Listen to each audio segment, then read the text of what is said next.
Father, it's me, Michael. I did it. I found it. It was right where you said it would be. They were all there. They didn't recognize me at first, but then they thought I was you. So this video is going to be a little different from usual, but I got to talking about this with my roommate and got excited and decided that I just had to share it. So first, let's jump into some disclaimers. If you aren't already familiar with the Five Nights at Freddy's games and lore, I'd recommend watching MatPat's game theory videos on the series before watching this one. It's not that I agree with all of the theories in those videos, but they are well made, and there's no denying that MatPat has had a massive influence on shaping the fandom as a whole. A lot of the terms and ideas presented here will be more palatable if you have those theories as a foundation to stand on.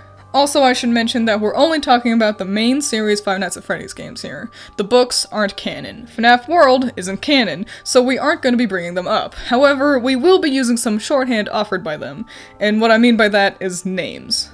William, Henry, and Charlotte's names have never been mentioned in the games, but they do get name dropped in the books. So for convenience, we'll still be using these names even though they're not officially canon, because, well, I mean, I gotta call them something, and we all know these characters by these names anyway. With all that out of the way, let's discuss Purple Guy. One of the more recent discoveries of the FNAF fandom was the realization that there was not one, but two Purple Guys. Before the release of Sister Location, if we saw a character in this pixel art style colored purple, we knew for certain that we were looking at the villain, the serial killer William Afton. But the events of Sister Location make it clear that this isn't the case. We've got the Purple Guy, the one that we see murder children, the one we've known about since Five Nights at Freddy's 2, but Sister Location introduces another one. We get to watch the player character slowly deteriorate as they act as Ennard's body until the robot ejects itself from the host, leaving a somehow still alive, and now purple, man in its wake. We know this is a different Purple Guy because of the introductory dialogue at the beginning of Sister Location. A man, presumably Henry, questions the creator of the animatronics on their sinister designs. Importantly, the guy name drops the creator, Mr. Afton. Through the events of the game, we learn Mr. Afton is Purple Guy, and that Circus Baby is familiar with him. She even comments on how you, the player character, is not her daddy because she doesn't recognize you. Now, if we acknowledge that there are two Purple Guys, we must also reconsider every prior scene with Purple Guy in it, because we can't assume it's one or the other for certain unless we see a Purple Guy attack a kid. One Purple Guy is a murderer, one is not. That's the only distinction between them. So in any given scene, unless a murder is happening, we could be looking at either Purple Guy. All that being said, let's discuss these Purple Guys, starting with William Afton. Things we know about Afton. He's the creator of the animatronics. He was the co-creator of the Freddy Fazbear Entertainment conglomerate. He's a murderer, and he has a family. We've yet to see the mother, but we have seen the children. We'll start with Elizabeth, Afton's only daughter and the only one that's explicitly connected to Purple Guy. Through Sister Location, you get to learn about Elizabeth's fate as she was the victim of Baby, and subsequently is now haunting the animatronic that took her life. She even calls Afton Daddy. Elizabeth being clearly stated as Afton's daughter is important because she acts as a huge clue to connecting the other two children to William, the crying child, and his older brother. Throughout FNAF 4, we get to play as the crying child, a kid tormented by nightmares of the animatronics following an incident that landed him in the hospital. Our biggest hint that Elizabeth is these two's sister is that there's a girl's bedroom in the house. Some surmise that this little girl found outside might be Elizabeth, or perhaps her room is empty because this takes place after her accident. Either way, we can be certain that this is her room. And I know what you might be thinking. How can we know for sure that's Elizabeth's room and not just someone else's? Because there's another big clue in this game that connects the crying child to Afton. His teddy bear. In Sister Location's hidden room, we can see footage on the screens. Importantly, this is not footage of the facility. It's a house, and a pretty dang familiar one too. This screen features the chair that Plushtrap sits on in the FNAF 4 minigame, and this one is a top-down angle of the bed you're sat in front of during the main gameplay, and the third one gives us a shot of the door to the hallway and the closet. Crying Child's house is under surveillance, sort of like how his toy watches him wherever he goes. We can even see the plushie on the desk, implying that the toys have the cameras in them. But how do we know it's Afton who's watching the house? Well, there isn't any horrid evidence for that. I mean, there certainly isn't a sign on the wall that reads William Afton's secret camera room or anything, but there are a bunch of small hints and things that all work together, making this Afton's room make the most sense. And we'll come back around to touch on those in a little bit. Until then, you'll have to just trust me on this one, which really shouldn't be too hard to do. It's not unreasonable to think the man who builds high-tech murder bots would also have set up secret cameras to watch his kids after the death of his daughter. And of the children, all we have left to talk about is the oldest son, Michael. Wait, how do you know his name is Michael? Well, I'm glad you asked. Let's take a second to watch this scene from Sister Location. Father, it's me, Michael. With this simple monologue, we are told so much. Michael has the same accent as William, and even sounds similar to him in terms of vocal range. She can dance. She can sing. She's free now. We also know that he actually plays as Michael throughout the game, because he details how he should be dead, just like our new purple guy. I should be dead, but I'm not. His name is even labeled on hand unit, telling us the name Eggs Benedict should have been referred to throughout his stay at the facility. With all this, we know that the oldest son of Mr. Afton is named Michael, he's a mechanical technician, he should be dead but somehow isn't, and he's the second purple guy. And with all that, we can jump into the real meat of this video. Today, I'm going to do my best to prove to you that we've mixed up our purple guys for years. William Afton is not the one inside Springtrap. Michael is. Let's start with FNAF 4. Throughout this game, characters are given specifically colored text to help identify who's talking. Big Bro Michael here is represented with gray text, and interestingly, that follows through to Pizzeria Simulator minigames. When you find the hidden scene in the Midnight Motorist arcade, it's revealed that this orange man you play as is William, and when he gets home, Michael is sat in front of the TV, watching his crappy vampire show after work. Michael's text is still gray here, giving the player further proof of it being him, and helping to flesh out who the other people in the scene are. And that gray text is important, because in the final cutscene for Five Nights at Freddy's 4, Michael is clearly upset over the crying child's injury. Can you hear me? I don't know if you can hear me. I'm sorry. With his younger brother hospitalized and his sister dead, Michael moves on and gets a job at the Sister Location. We've already established how we know it's Michael who you play as during that game, but it's important to note that he was sent there by William. And I found her. I put her back together, just like you asked me to. Put her back together could either mean trying to help fix Circus Baby, or to just put her back together apart from Ennard.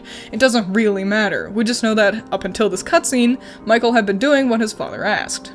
And then the whole scooping thing happens. When Michael is scooped and is forced to share his body with Ennard, he becomes something of a revenant. It could be pure spite that allows him to cling to what's left of his body, or maybe Ennard performed some sort of level 9 necromancy spell by chanting "You won't die" over and over again after ejecting itself from his body. You won't die, you won't die, you won't die, you won't die. Regardless, Michael from here on out is stubborn about not dying, and he wants revenge. I'm going to come find you. I'm going to come find you. And that leads us to FNAF 1. We believe that Mike Schmidt is Michael Afton, and not just because they share the same first name. At the end of FNAF 1, Mike is fired for tampering with the animatronics and odor. As a walking corpse, Michael probably doesn't smell fantastic. As for the tampering with animatronics part, we see that come to fruition in FNAF 3. As earlier stated, if we see a scene where the purple guy isn't killing someone, we have to consider the possibility that we are seeing Michael, not William. And in Five Nights at Freddy's 3, that's exactly what happens. These segments between Nights and 3 are clearly taking place in the location of the first game. The map has the exact same layout. We see a purple guy dismantling animatronics, an easy task for a mechanic, but he doesn't hurt anyone. Perhaps he was trying to free the spirits of the children. After all of the animatronics are destroyed, we see the ghosts of the children, presumably seeking revenge on the one who killed them. But consider Michael's line from Sister Location, "They thought I was you." It's my belief that this line not only describes the fact that multiple individuals in-game mistake Michael for William, but that it describes the meta-context as well. It's well known that the FNAF fans are under the impression that William is Springtrap, and I think that's a common mistake in-universe as well. There are multiple instances where it's mentioned that Michael looks very similar to his father. Is it not out of the question to think vengeful spirits would mistake a look-alike for their killer? Or that whoever burns down the Pizzeria Simulator would make a similar mistake? We also already know that Michael is barely human at this point. Whatever happened to him that allowed him to survive the scooping carries over to him surviving getting trapped in the Springlock suit, and even after being caught in the blaze at the ending of FNAF 3, he survives again. Remember, he won't die. You won't die, you won't die, you won't die. I always come back. We can even see evidence supporting this connection in the FNAF 4 minigame with Plushtrap. Why would we play peekaboo with the analog for the kidnapping murderer? But if we instead connect the Yellow Rabbit animatronic to the little kid's big brother, playing hide-and-seek type games with his younger sibling and being an ass who scares him when he can, because that's all the Plushtrap does. It scares you, but it doesn't kill you. Oh, but I can hear you now, typing away into the comments. But if you think Springtrap is Michael, then where is William? And aren't I glad you asked? I can't believe it took us so long to figure out who Purple Guy is. The mystery of finding the identity of the serial killer has been the biggest talking point of the franchise since the first game. And it's funny, because the answer was given to us in the very beginning of Five Nights at Freddy's. They've been telling us who he is forever, loud and clear. Remember when we talked about William's hidden cameras in FNAF 4, and how it's implied that he's keeping watch over his children through the Golden Freddy toys? Pretty weird to do that if we're supposed to connect Mr. Afton to the bunny suit, isn't it? There's even a little Golden Freddy doll on the desk in the hidden room. I think it's also important to note that the crying child specifically fears the Freddy animatronic. In the scene where he's trying to escape the pizzeria, he's adamant about not going to the left. Remember what you saw. But the sight of the Golden Freddy suit frightens him enough to render him immobile. Later, when Michael and his friends cause the accident at the party, they carry the crying child to the Golden Freddy, not the Golden Bonnie. This all implies that the crying child saw something, perhaps a murder, and whatever it was, it centered around the Golden Freddy suit. Perhaps the most damning evidence lies in the Fruit Maze minigame and Pizzeria Simulator.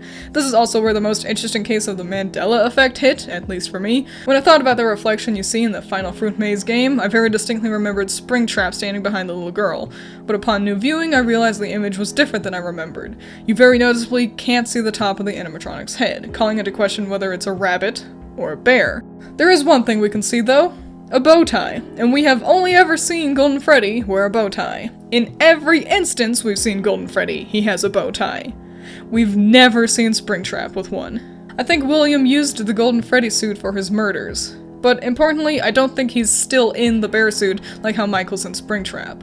I believe the Golden Freddy we see during gameplay acts more as an analog for Purple Guy than him literally being there. Like, it's not actually an animatronic teleporting into your room in the first game, but rather it's really Mr. Afton sneaking in and being represented by Golden Freddy. And I think a good indicator of Golden Freddy acting as a serial murderer is that Golden Freddy is the only animatronic that outright kills you. The others send you back to the main menu. Golden Freddy kicks you out of the game. In the second game, Golden Freddy also becomes more active as the week progresses. Interestingly, just as things get more hectic and nefarious during the day shifts. They're all tied into some kind of criminal database so they can detect a predator a mile away. I can personally assure you that whatever is going on out there, however tragic it may be, has nothing to do with our establishment. There's been somewhat of an investigation going on. We may end up having to close for a few days. I don't know. From what I understand, the building is on lockdown. No one is allowed in or out, especially concerning any previous employees. Someone used one of the suits. We had a spare in the back, a yellow one. Someone used it. Now none of them are acting right. And as it stands, I do believe that Ultimate Custom Night is in fact William in hell, and we see Freddy twitching during the final cutscene as William's soul is tormented for all eternity. And with that, we have one last thing to talk about. VR Simulator is a unique one in the series, not just because of the VR, but because it's an in-universe game. The gameplay was mandated by the in-game owners of the Fazbear Entertainment Company, and so isn't really canon. It's a simulation within the game world, and so none of it is real. Except for Glitch Trap. This mysterious anomaly sort of acts as the final boss of the game, where after following the instructions left by a beta tester on some cassette tapes, you end up trapped in the game as this creepy rabbit escapes. Now, let's talk about this beta tester. They're known as Tape Girl in the fandom, but I don't know why, because the wiki hates sources! This beta tester has a very gender-neutral voice, so I'm going to avoid the name Tape Girl, because I don't think we could be certain of their gender. Now, through their tapes, this tester explains how the game company is struggling with the production and that it's affecting the employees, and after using some sketchy equipment, an anomaly shows up in the game. Glitch Trap. The previous tester explains that they went about trying to get rid of the anomaly, but ultimately their tapes just got corrupted, creating a safe place for it to hide. Now, I believe that Glitch Trap starts stealing the previous beta tester's voice somehow. It could be recreating samples of their speech into a cohesive dialogue, that's a technology that's already being created today, or it could have sort of stolen their body, as implied to happen to you at the end of the game. We know that Glitch Trap can affect the minds of people, as evidenced by what happened to Jeremy. The tapes frequently mention a coworker named Jeremy who starts behaving oddly once the anomaly shows up, including cutting off his face. Why does that happen? So it's not unreasonable to think it could also take control of whoever left the tapes behind. The biggest piece of evidence for this is that the tapes seem to contradict themselves. Whoever left these behind introduces themselves twice for some reason. Hello? Can you hear me? Don't exit this room, okay? Hello. You don't know me. I had created a series of logs for you documenting the troubled development of this VR game that you're now testing. I think the 15th tape is actually the first one the tester made, and Glitchtrap kept that hidden from you to trick you into collecting the tapes, giving him power. I think Glitchtrap is the one speaking for the first tape you find, putting it in an easy spot to see, giving you the quest to get him out of the game. I believe it's also Glitchtrap in charge of the final tape. In the 15th, the beta tester sounds sort of hopeless in destroying the anomaly, wanting instead for you to simply abandon the project. But then suddenly in the next tape they've got the solution all figured out? Seems more likely that Glitchtrap made that tape in hopes that you'd foolishly follow its advice right into his trap. Glitchtrap also uses distorted sound clips from the beta tester to make his creepy noises. This all suggests that Glitchtrap is either using the previous employee's voice or has taken their body in some way. But what is the anomaly? The team had been sent weird computer parts and suddenly they have a techno ghost haunting the game. Well, I believe it's the final piece of the Afton family puzzle. I think it's the crying child. After his accident, we see the crying child as his golden Freddy toy talks to him, represented by the light yellow text we see him use throughout the game. You're broken. I'm still here. I will put you back together. And we already know that Golden Freddy means we're dealing with Mr. Afton. I don't know how, because this is a world with ghosts and undying purple men in it, but I believe that William put some of the crying child's memories or personality or spirit into a computer. I believe that accidentally got put in the VR game and manifested itself as Glitchtrap. Glitchtrap behaves childishly, waving at you awkwardly and dancing around the room once he gets what he wants. And isn't it convenient that the voice of the beta tester could either be a lady or a young boy's voice? And I don't think this is the first time we've seen this anomaly. Shadow Bonnie is an enigma. Why is it here? What does it mean? Why does it move like that? Well, I think Shadow Bonnie is sort of the ghost of the crying child, like the shadow of Glitchtrap manifesting outside of the computer. It's not the most solid theory in this video, but it's certainly better than looking at Shadow Bonnie and saying, well, I don't know. Either way, he's free now. I don't know if the creepy bunny suit just materialized next to a VR headset, or if he's stolen the player's body as you sit trapped in his locked room. Either way, I'm excited to see what happens with this new threat in the franchise. I hope that I was able to articulate my theories in a way that makes sense. So often with this sort of thing, I'll get too excited and just start saying, you know, a lot. I had figured out that Five Nights at Freddy's 2 was a prequel on the second night, but failed to explain how I figured it out to my friends effectively, leading to them not believing me. And I hope that even if you don't agree with my theories, you still enjoy the video. It's taken a lot of effort and time to make, and try to be civil in the comments if anyone disagrees with you. The fun part about Five Nights at Freddy's lore is that it's still such a mystery. We aren't given too many concrete answers for things, allowing the fans to speculate and theorize together. Trading ideas and possibilities with each other is preferred to simply telling someone their theory is wrong. Because at the end of the day, that's all these are. Theories. I'm not saying my word is law, and I'm not saying we're 100% right on everything. This is just what me and my friends have concluded after talking about the franchise together. We may not get all the answers for Five Nights at Freddy's, but that means it's up to us to figure them out ourselves. Thank you for watching. It really did take a long time to put this all together. I couldn't have done this without Allison RU's help. She did so much for helping me figure out all the mysteries and with getting the script done. There will be a link to her channel in the description. She does cool artworks while giving the audience fun facts. It's really nice. We've also got a Patreon, and you can check that out if you'd like to support what we do here. And if you don't have cash to spare, simply liking and sharing this video helps a lot too. Thanks again.